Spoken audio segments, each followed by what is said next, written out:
فرزند زہرا یہ حالات برے ہیں۔ کاشانۂ بصیرت ایک ایسا مکمل یوٹیوب چینل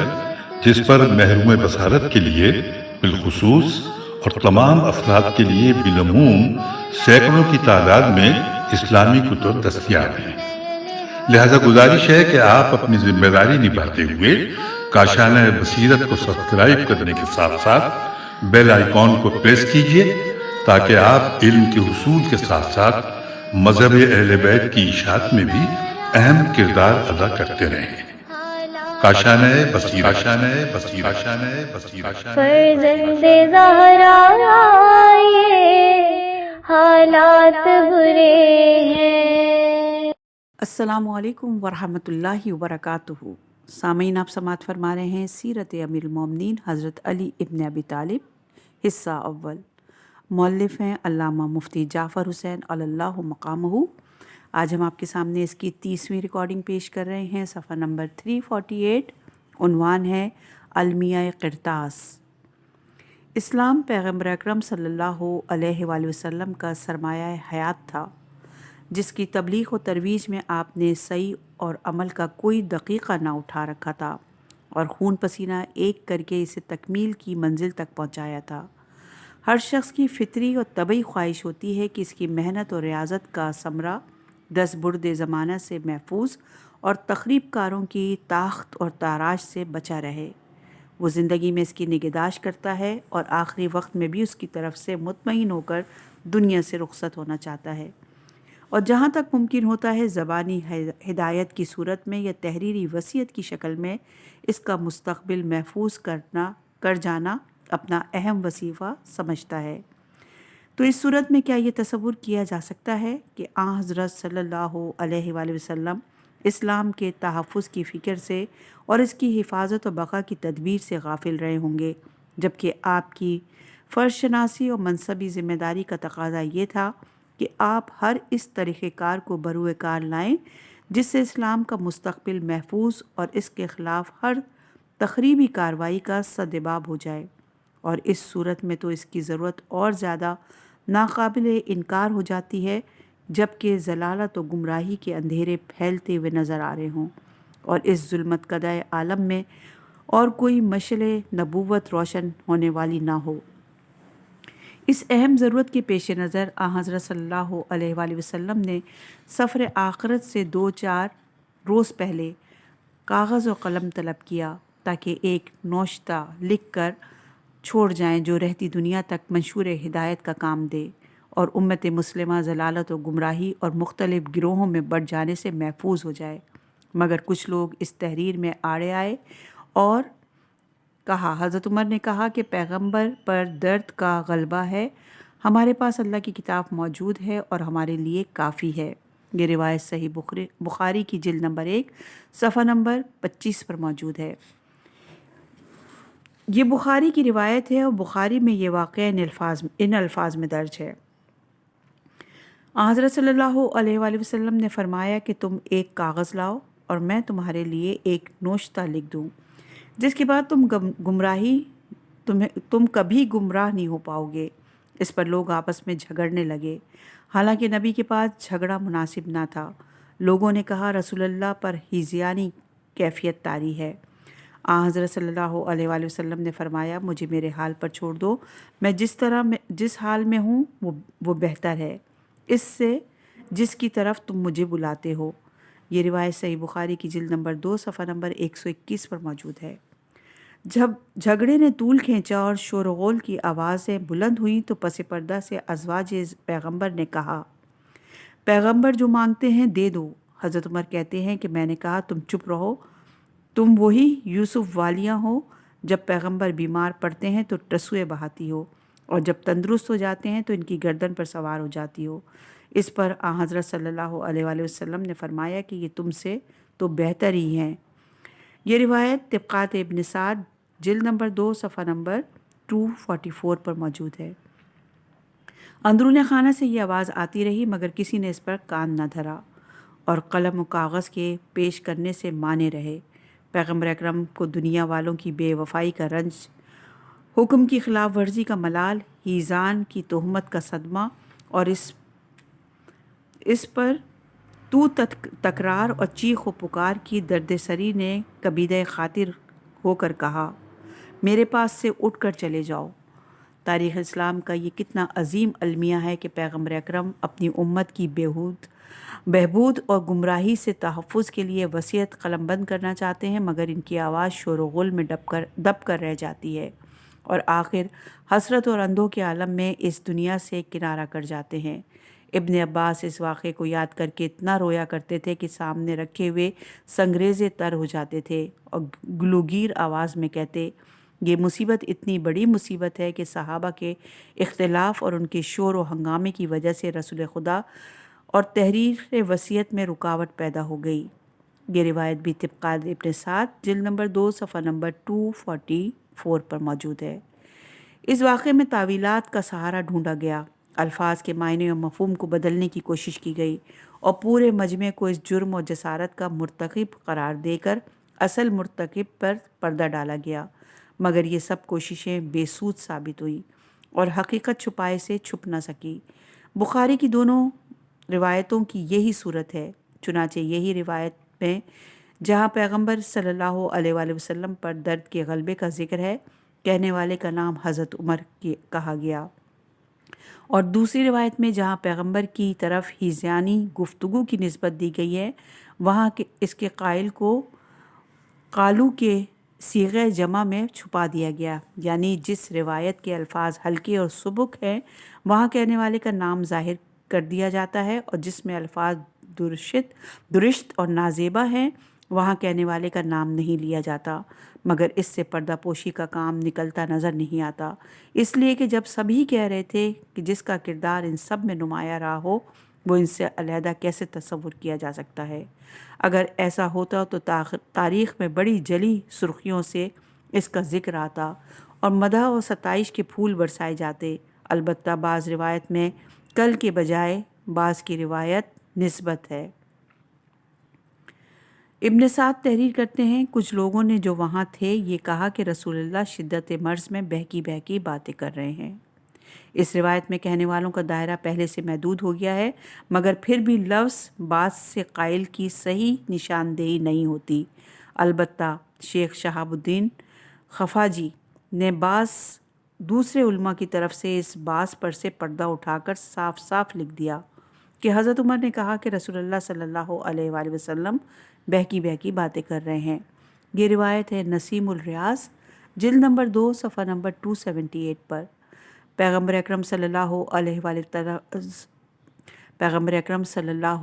وآلہ وسلم کی طرف ہیزیانی کیفیت کی نسبت خواہ کسی کی طرف سے ہو انتہائی سوء ادب کا مظاہرہ ہے۔ مقام نبوت کا ادنا عرفان رکھنے والا بھی ان لفظوں کو سن کر ایک مرتبہ تو لرز اٹھتا ہے کہ زبان وحی ترجمان ہیزان آشنا کیسے ہو گئی۔ حیرت ہے کہ ایک طرف تو آپ کی ہر جنبش لب کو وحی الہی کے زیر اثر اور حکم کو حکم ربانی کا ترجمان مانا جاتا ہے، اور ان کی زبان سے نکلی ہوئی ایک ایک لفظ اور ایک ایک حرف کو محفوظ کر لینا سعادت کا نشان سمجھا جاتا ہے۔ دوسری طرف ہیزان کو تجویز کر کے ان کے ارشادات کو بے اعتماد بنانے کی کوشش بھی کی جاتی ہے۔ انصاف سے کہیے کہ قلم اور کاغذ کے طلب کرنے اور وصیت لکھنے میں بدحواسی کی بات ہی کون سی تھی، بلکہ آپ کا ارشاد کہ میں ایک نوشتہ لکھ دوں تاکہ تم کبھی گمراہ نہ ہو۔ آپ کے کمال صحت عقل اور صحت حواس کا واضح ترین ثبوت ہے، پھر ہیزان کی نسبت کا کیا جواز رہ جاتا ہے؟ اور اگر بالفرض محال یہ تسلیم کر لیا جائے کہ حضرت صلی اللہ علیہ وآلہ وسلم پر ہیزیانی کیفیت طاری تھی اور اسی کیفیت کے زیر اثر قلم اور کاغذ طلب کر رہے تھے، تو اس میں مذائقہ ہی کیا تھا کہ آپ کی دلجوئی کے لیے قلم و کاغذ پیش کر دیتے اور کوئی ایسی چیز تو مانگ نہیں رہتے جس میں خود ان کے لیے یا حاضرین میں سے کسی کے لیے نقصان پہنچنے کا احتمال ہوتا۔ اس طرح وہ لوگ اتباع رسول اور احترام رسول کی ایک درخشاں مثال چھوڑ جاتے کہ انہوں نے پیغمبر صلی اللہ علیہ وآلہ وسلم کے اس حکم کی بھی خلاف ورزی گوارا نہ کی جو ہجیانی حالت میں دیا گیا تھا۔ اس مقام پر حکم رسول سے سرتابی کا جواز پیدا کرنے کے لیے یہ کہا جاتا ہے کہ دین کی تکمیل ہو چکی تھی، وحی کا سلسلہ منقطع ہو چکا تھا، اب کسی تحریر کی ضرورت ہی کیا تھی۔ بے شک دین کی تکمیل ہو چکی تھی، مگر تکمیل کے معنی یہ تو نہیں ہے کہ اب امت گمراہی سے محفوظ بھی ہو چکی ہے۔ اگر ایسا ہوتا تو نہ مسلمانوں کے عقائد میں تصادم ہوتا، نہ نظریات میں تصادم پایا جاتا، اور نہ مختلف جماعتوں اور فرقوں میں بٹے ہوئے نظر آتے۔ یہ باہمی تفرقہ اور گروہ بندی گمراہی ہی کا نتیجہ ہے جسے دین کی تکمیل روک نہ سکی۔ انہی فکری اور اعتقادی گمراہیوں کا سدباب کرنے کے لیے پیغمبر نوشتہ تحریر کرنا چاہتے تھے، اور یہ کہنا کہ اس کی ضرورت ہی کیا تھی، تو ہمیں اس کی ضرورت اور عدم ضرورت کا فیصلہ کرنے کے بجائے رسول اللہ پر اس کا فیصلہ چھوڑ دینا چاہیے۔ اگر وہ اس کی ضرورت اور اہمیت نہ سمجھتے تو قلم اور دعوات کیوں طلب کرتے، اور جب انہوں نے ضروری سمجھا تو ہمیں غیر ضروری کہنے کا حق کہاں سے پہنچتا ہے؟ اور یہ بات تو سراسر غلط اور بے بنیاد ہے کہ وحی منقطع ہو چکی تھی، اس لیے کہ یہ حکم وحی نہ تھا، اس لیے کہ وحی کا سلسلہ حضرت صلی اللہ علیہ وآلہ وسلم کے آخری لمحات تک جاری رہا۔ چنانچہ انس ابن مالک کہتے ہیں کہ اللہ تبارک تعالیٰ نے وحی کا سلسلہ پیغمبر کے قبل وفات سے لے کر ان کے مرتے دم تک برابر جاری رکھا، اور سب سے زیادہ وحی اس دن نازل ہوئی جس دن آپ نے رحلت فرمائی۔ یہ روایت طبقات ابن سعد جلد نمبر 2 صفحہ نمبر 93 پر موجود ہے۔ اس سے صاف ظاہر ہے کہ پیغمبر جو کچھ فرما رہے تھے اور جو کچھ تحریر کرنا چاہتے تھے وہ وحی کی ہدایت اور وحی کی تعلیم کے ماتحت تھا، مگر سیاسی مصالح کے پیش نظر اس کے آگے نہ صرف دیوار کھڑی کر دی گئی بلکہ اسے ہیزیان کہہ دیا گیا، تاکہ رسول اگر کچھ لکھ بھی جائیں تو اسے یہ کہہ کر مسترد کر دیا جائے کہ یہ ہیزانی کیفیت کی لکھی ہوئی تحریر ہے جو قابل عمل نہیں ہے، اور اس طرح اسے بے اثر بنا کر رکھ دیا جاتا اور لکھنا نہ لکھنا برابر ہو جاتا۔ اس پر بھی ایک نظر کرنے کی ضرورت ہے کہ آخر پیغمبر کیا لکھنا چاہتے تھے اور اس کی ضرورت کیوں پیش آئی۔ کتب تاریخ اور حدیث شاہد ہیں کہ پیغمبر بستر مرگ پر اور اس سے پہلے بھی بار بار فرماتے تھے، میں تم میں 2 چیزیں چھوڑے جاتا ہوں، اگر تم ان سے وابستہ رہے تو میرے بعد کبھی گمراہ نہ ہوگے۔ ان میں سے ایک دوسرے سے بڑھ کر ہے، ایک اللہ کی کتاب ہے جو ایک مضبوط رسی ہے جس کا ایک سرا آسمان پر ہے اور ایک زمین پر، اور دوسری میری اطرت ہے جو میری اہل بیت میں ہے، یہ دونوں ایک دوسرے سے جدا نہ ہوں گے یہاں تک کہ میرے پاس حوض کوثر پر وارد ہوں گے۔ تم خود ہی سوچو کہ تمہیں ان دونوں کے ساتھ کیا رویہ رکھنا چاہیے۔ یہ روایت مشکوہ صفحہ نمبر 569 پر موجود ہے۔ اور جب وفات کا وقت قریب آیا تو علی کو ہاتھ سے بلند کر کے فرمایا، یہ علی قرآن کے ساتھ اور قرآن ان کے ساتھ ہے، یہ دونوں ایک دوسرے سے جدا نہ ہوں گے یہاں تک کہ میرے پاس حوض کوثر پر پہنچے، میں ان دونوں سے پوچھوں گا کہ تم ان کے حق میں کیسے ثابت ہوئے۔ اور یہ روایت سوائق المحرمہ صفحہ نمبر 126 پر۔ اس حدیث سے پہلی حدیث میں پیغمبر اکرم صلی اللہ علیہ وآلہ وسلم نے قرآن اور اہل بیت کے اتباع کو ضلالت و گمراہی سے تحفظ کی سفر قرار دیا ہے، جسے ان لفظوں میں بیان کیا ہے کہ میرے بعد تم گمراہ نہ ہوگے، اور اس موقع پر بھی اپنی تحریر کو گمراہی سے بچاؤ کا ذریعہ بتاتے ہوئے بینا انہی الفاظ کا اعادہ کیا تھا کہ اس کے بعد تم کبھی گمراہ نہ ہوگے۔ اس سے ہر ذی شعور اور بافہم انسان یہ نتیجہ اخذ کر سکتا ہے کہ حضرت صلی اللہ علیہ وآلہ وسلم نے گمراہی سے تحفظ کے لیے جس چیز کا قولاً اعلان کیا تھا اسی کو عملاً تحریر میں لانا چاہتے تھے تاکہ ہر لحاظ سے حجت تمام ہو جائے، اور آپ کے بعد رہنمائی کے لیے انہی پر انحصار کیا جائے۔ یہ ایک طرح سے آپ کی نیابت اور جانشینی کی دستاویز تھی جس کا پہلے سے اظہار کرتے چلے آ رہے تھے، اور غدیر خم میں اس کا اعلان بھی کر چکے تھے۔ اس اعلان سے اگرچہ فریضہ تبلیغ ادا ہو گیا تھا، مگر جیش اسامہ میں بعض لوگوں کے تخلف اور آراز اور دوسرے قرائن سے ظاہر ہو رہا تھا کہ کچھ لوگ اس کی عملی تکمیل میں مانے ہوں گے، اس لیے پیغمبر نے زبانی اعلان کو تقویت دینے کے لیے اسے تحریری صورت میں پیش کرنا ضروری سمجھا تاکہ اس تحریری دستاویز کے ہوتے ہوئے اس کے خلاف کوئی اقدام عمل میں نہ آئے۔ حضرت عمر اس سے بے خبر نہ تھے۔ پیغمبر اکرم صلی اللہ علیہ وآلہ وسلم قرآن کے ساتھ اہل بیت کے اتباع کو بھی ضروری سمجھتے ہیں، اور لفظ لن تزالو سے واضح طور پر سمجھ گئے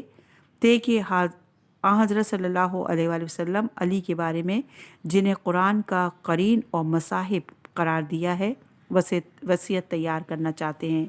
اور یہ چیز ان کے مستقبل کے عزائم میں صد راہ ہو سکتی تھی۔ یہ چیزیں ان کے مستقبل کے عزائم میں صد راہ ہو سکتی تھیں، اس لیے ان دنا کتاب اللہ حسبنا کہہ کر اس کی ضرورت سے ہی انکار کر دیا۔ یہ جملہ اگرچہ ایک ہنگامی ضرورت کی بنا پر کہا تھا، مگر کچھ عرصے بعد یہ برگ و بار لایا اور ایک فرقے نے اپنے عقائد کی بنیاد اس پر رکھ دی اور قرآن کے علاوہ حدیث تک کی ضرورت سے انکار کر دیا۔ حالانکہ جب عمر حدیث پر عمل پیرا ہو کر عملاً قرآن کے ناکافی ہونے کا اعتراف کرتے رہے تھے، چنانچہ جب خلافت کے سلسلے میں مہاجرین اور انصار میں نزع کی صورت رونما ہوئی تو قرآن کو رفع نزع کا ذریعہ قرار دینے کے بجائے امام قریش میں سے ہوں گے سے اپنے حق کی فوقیت کا اثبات کیا، اور وراثت رسول کے سلسلے میں قرآن سے دلیل ڈھونڈنے کے بجائے ہم گروہ انبیاء کسی کو وارث نہیں بناتے پر اعتماد کیا، اور جن جن مواقع پر اگر علی نہ ہوتے تو عمر ہلاک ہو جاتا کہا گیا، وہاں پر قرآن سے حل تلاش کرنے کے بجائے علی سے رہنمائی طلب کرتے رہے۔ اس سے یہ ظاہر ہے کہ وہ قرآن کو کافی کہنے کے باوجود عمل کے اعتبار سے صرف اسی پر انحصار نہ کرتے تھے بلکہ حدیث کو بھی مورد اعتماد و عمل سمجھتے تھے، اور یہ حقیقت بھی ہے کہ قرآن اپنی جامعیت کے باوجود اپنے حقیقی ترجمان کے بغیر کافی نہیں ہو سکتا، ورنہ تو رسول کی ضرورت سے بھی انکار کرنا پڑے گا۔ صفحہ نمبر ہے 354، عنوان ہے پیغمبر کا سفر آخرت۔ حضرت صلی اللہ علیہ وآلہ وسلم نے وفات سے ایک دن پہلے حضرت علی کو قریب بلا کر فرمایا، اے علی، اب میرے چلاؤ کا وقت ہے۔ میرے انتقال کے بعد تم ہی مجھے غسل دینا، کفن پہنانا اور لحد میں اتارنا۔ میں نے جن لوگوں سے جو وعدے کر رکھے ہیں انہیں پورا کرنا۔ لشکر اسامہ کی تیاری کے سلسلے میں فلاں یہودی کا مجھ پر قرضہ ہے، اسے ادا کر دینا۔ پھر دست مبارک سے انگشتری اتار کر آپ کو دی اور فرمایا، اسے پہن لو اور اپنی تلوار، خود زرہ، پٹکا اور دوسرے ہتھیار آپ کو مرحمت فرمائے۔ آج کا دن گزر گیا اور دوسرے دن روز سے دوشنبہ 28 صفر 11 ہجری کو حضرت صلی اللہ علیہ وآلہ وسلم کی حالت غیر ہو گئی۔ کاشان نبوت پر موت کے بادل منڈلانے لگے، نزع کی سی کیفیت طاری ہو گئی، اور وہ لمحہ قریب تھا کہ نفس کی آمد اور شدھ بند ہو جائے اور روح طیب اپنے مرکز کی طرف پرواز کر جائے کہ غشی سے آنکھیں کھولیں۔ علی کسی کام سے ادھر ہو گئے تھے، نظر نہ آئے تو فرمایا، میرے حبیب کو بلاؤ۔ بی بی عائشہ فرماتی ہیں، جب پیغمبر کا وقت آخر قریب آیا تو آپ نے فرمایا، میرے حبیب کو بلاؤ۔ کوئی ابو بکر کو بلا لایا، آپ نے نظر اٹھا کر انہیں دیکھا اور سر نیچے رکھ دیا اور فرمایا، میرے حبیب کو بلاؤ۔ اب کوئی حضرت عمر کو بلا لایا، آپ نے انہیں دیکھا تو سر نیچے رکھ دیا اور فرمایا، میرے حبیب کو بلاؤ۔ اب علی کو بلایا، آپ نے انہیں دیکھا تو اپنی چادر میں جسے اوڑھے ہوئے تھے لے لیا اور پہلو میں لیے رہے یہاں تک کہ آپ انتقال فرما گئے اور آپ کا ہاتھ حضرت علی کے اوپر رکھا ہوا تھا۔ یہ روایت ریاض النظارہ جلد نمبر 2 صفحہ نمبر 237 پر موجود ہے۔ یہ حادثہ دنیا اسلام کا عظیم ترین حادثہ تھا۔ یوں تو ہر شخص اس ثانیہ سے متاثر تھا، مگر بنی ہاشم اور افراد خاندان پر غم اور الم کا بہار ٹوٹ پڑا۔ دختر رسول کا یہ حال تھا کہ گویا ان سے زندگی چھین لی گئی ہو، اور ان کے بچے نانا کی شفقتیں یاد کر کے تڑپ رہے تھے، اور علی کی دنیا ہی بدل چکی تھی۔ رگوں میں خون منجمد ہو کر رہ گیا اور صبر و ضبط کے باوجود آنکھوں سے سیل اشک جاری ہو گیا، اور آپ نے روتے ہوئے اپنا ہاتھ حضرت کے چہرے اقدس سے مس کیا اور اپنے منہ پر پھیرا، میت کی آنکھوں کو بند کیا اور ناش اطہر پر چادر پھیلا دی، اور حسب وصیت رسول کے غسل و کفن کی طرف متوجہ ہو گئے۔ ابن سعد نے تحریر کیا، جب رسول اللہ نے انتقال فرمایا تو آپ کا سر اقدس حضرت علی کی گود میں تھا اور علی ہی نے آپ کو غسل دیا۔ فضل ابن عباس حضرت کو سنبھالے ہوئے تھے اور اسامہ انہیں پانی دیتے جا رہے تھے۔ یہ روایت طبقات کی جلد نمبر 2 صفحہ نمبر 263 پر ہے۔ جب امیر المومنین غسل دینے سے فارغ ہو گئے تو کفن پہنایا اور تنہا نماز جنازہ پڑھی۔ مسجد میں جو لوگ جمع تھے وہ آپس میں مشورے کر رہے تھے کہ کسے نماز جنازہ کی امامت کے لیے کہیں اور کون سی جگہ دفن کے لیے تجویز کریں۔ کچھ لوگوں کی رائے تھی کہ صحن مسجد میں دفن کیے جائیں، کچھ لوگوں کی رائے تھی کہ جنت البقیع میں دفن ہو۔ حضرت کو معلوم ہوا تو آپ نے حجرے سے باہر نکل کر فرمایا کہ پیغمبر صلی اللہ علیہ وآلہ وسلم زندگی میں ہی ہمارے امام و پیشوا تھے اور رحلت کے بعد بھی ہمارے امام و پیشوا ہیں، لہٰذا ایک جماعت اندر جائے اور فرادہ نماز پڑھ کر باہر نکل آئے۔ رہا حضرت کے دفن کا سوال تو اسی مقام پر دفن کیے جائیں جہاں انہوں نے رحلت فرمائی ہے۔ چنانچہ بنو ہاشم، پھر مہاجرین اور پھر انصار نے نماز ادا کی۔ البتہ ایک گروہ جو تشکیل حکومت کی فکر میں تھا، تکفین کی شرکت اور نماز جنازہ کی سعادت سے محروم رہا۔ نماز جنازہ کے بعد اسی حجرے میں جہاں حضرت صلی اللہ علیہ وآلہ وسلم نے انتقال فرمایا تھا، زید ابن سہل سے قبر کھدوائی گئی۔ حجرے کے اندر دفن کا انتظام کرنے والے حضرت علی، عباس ابن عبد المطلب، فضل ابن عباس اور اسامہ ابن زید تھے۔ جب دفن کا وقت آیا تو انصار نے باہر سے پکار کے کہا کہ اے علی، ہمارا ایک آدمی بھی اس میں شریک کر لیجیے تاکہ ہم اس شرف سے محروم نہ رہ جائیں۔ حضرت نے اوس ابن خولی کو شریک کر لیا اور انہیں قبر میں اترنے کی اجازت دے دی۔ حضرت علی نے ناش اقدس کو دونوں ہاتھوں میں لے کر قبر میں اتارا۔ جب لحد میں رکھا تو چہرے پر سے کفن ہٹایا اور ناش کو قبلہ رو کر کے رخسار مبارک خاک پر رکھا اور اپنے ہاتھوں سے قبر میں مٹی ڈالی اور قبر کو ہموار کر کے اس پر پانی چھڑکا۔ صفحہ نمبر ہے 356، تعمیل وصیت۔ انسان اپنی زندگی میں جن چیزوں کی تکمیل نہیں کر پاتا، ان پر عمل درآمد کا موقع ہی مرنے کے بعد آتا ہے، تو انہیں بطور وصیت کسی ایسے شخص سے متعلق کر کے جاتا ہے جس پر اسے مکمل اعتماد و یقین ہوتا ہے کہ وہ اس کی وصیت سے انحراف نہیں کرے گا، خواہ اسے کتنی ہی دشواریوں سے دوچار ہونا پڑے۔ اور ایک فرض شناس انسان کی فرض شناسی کا تقاضا بھی یہی ہے کہ وصیت کی ذمہ داری قبول کرنے کے بعد ہر حال میں اس کی پابندی کرے۔ پیغمبر صلی اللہ علیہ وآلہ وسلم اسی اعتماد کی بنا پر حضرت علی کو اپنا وصی مقرر کر کے گئے تھے۔ ان پر جو ذمہ داریاں عائد کی جائیں گی وہ انہیں ایک اہم فریضہ سمجھ کر پورا کریں گے۔ چنانچہ حضرت نے ایک فرض شناس کی طرح وصیت کے ہر پہلو کو پیش نظر رکھا اور ایک ایک ہدایت پر عمل کیا۔ تکفین کے سلسلے میں خود غسل دیا، خود کفن پہنایا، خود قبر میں اترے اور گرد و پیش کے بدلے ہوئے حالات سے آنکھیں بند کر کے ہمتاً ادھر ہی متوجہ رہے۔ ان عمومی فرائض کے علاوہ حضرت صلی اللہ علیہ وآلہ وسلم کے وعدوں کے ایفا کا ذمہ اور ادائے حقوق اور ادائے قرض کا بار بھی آپ پر تھا، جیسا کہ حدیث پیغمبر میں ہے کہ علی میرے کیے ہوئے وعدوں کو پورا کریں گے اور میرا قرضہ ادا کریں گے۔ آپ ان تمام ذمہ داریوں سے اس طرح عہدہ برا ہوئے کہ اس سے زیادہ کا تصور بھی نہیں کیا جا سکتا۔ عبد الواحد ابن عوان، عین سے ہے عین واو الف نون، عوان، کہتے ہیں جب پیغمبر اکرم صلی اللہ علیہ وآلہ وسلم کا انتقال ہوا تو حضرت علی نے ایک اعلان کرنے والے کو مأمور کیا کہ وہ اعلان کرے کہ جس کسی سے رسول اللہ نے کوئی وعدہ کیا ہو یا جس کسی کا قرضہ ان کے ذمے ہو میرے پاس آئے اور ہر سال زمان حج میں کسی اعلان کرنے والے کو بھیجتے جو قربانی کے دن عقبہ کے پاس اعلان کرتا، اور آپ کی زندگی تک ایسا ہی ہوتا رہا۔ آپ کے بعد حسن ابن علی زندگی بھر اس پر کاربند رہے اور ان کے بعد حسین ابن علی کی طرف سے اعلان ہوتا رہا اور پھر یہ سلسلہ بند ہو گیا۔ اس سے بڑھ کر احساس فرض اور ادائے فرض کی کیا اور مثال ہو سکتی ہے کہ حج کے موقع پر جہاں ہر سمت کے لوگ سمٹ کر جمع ہو جاتے ہیں، مسلسل 50 برس تک یہ اعلان ہوتا رہا تاکہ کسی کا کوئی مطالبہ باقی نہ رہ جائے۔ اس سلسلے میں حضرت علی نے نہ کسی تحریری دستاویز کی شرط رکھی، نہ کسی گواہ کی ضرورت محسوس کی، بلکہ عبد الواحد ابن عوان کہتے ہیں کہ جس نے جو طلب کیا اور جو مانگا آپ نے بلا حیل و حجت دے دیا، خواہ اس نے سچ کہا ہو یا جھوٹ۔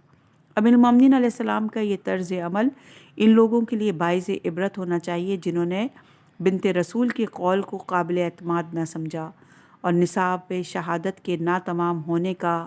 عذر تراش کر ان کا دعویٰ مسترد کر دیا۔ اس مقام پر یہ امر بھی قابل توجہ ہے کہ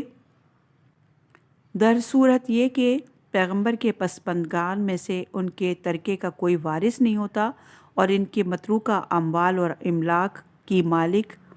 حکومت ہوتی ہے، تو ان قرضوں کی ادائیگی بھی حکومت پر عائد ہونا چاہیے تھی جو پیغمبر کی نیابت کے دعوے دار تھے۔ یہ تو سمجھ میں آنے والی بات نہیں کہ متروکہ اموال حکومت کی تحویل میں چلے جائیں اور قرضوں کی ادائیگی کا بار کسی اور پر ڈال دیا جائے،